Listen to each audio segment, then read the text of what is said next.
భక్తిగా ఉంటూ లోపల నటిస్తే ఇంకెంతకాలం ఇలా క్రైస్తవ జీవితాన్ని నామకార్థపు క్రైస్తవులుగా?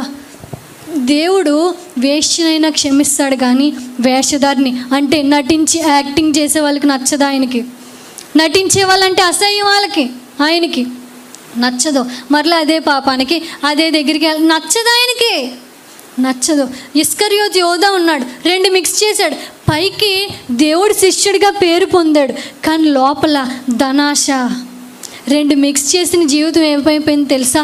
అర్ధాంతరంగా చనిపోయింది, ఆగిపోయింది. ఇంకా ఎంతో జీవితం ఉంది, కానీ 2 మిక్స్ చేసి జీవించడం వల్ల, నునివెచ్చని స్థితిలో ఉండడం వల్ల చనిపోయాడు. సౌలు అది కావాలి ఇది కావాలి, సమూయేలుతో ప్రవచనాలు చెప్పించేసుకునేవాడు, అక్కడికి వెళ్ళి వాళ్ళతో కూడా చెప్పించేసుకునేవాడు. దేవుడికి 2 మిక్స్ చేయడం అంటే ఇష్టం ఉండదు.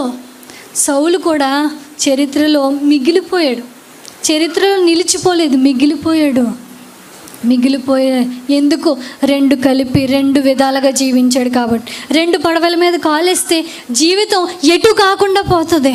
మన జీవితాలు ఎటు కాకుండా పోకుండా ఉండాలని ప్రేమతో, చాలా నీ మీద మన మీద ప్రేమ ఎక్కువ అయ్యి దేవుడు ఈ మాట చెప్తున్నాడు, నువ్వు అలా ఉండకో.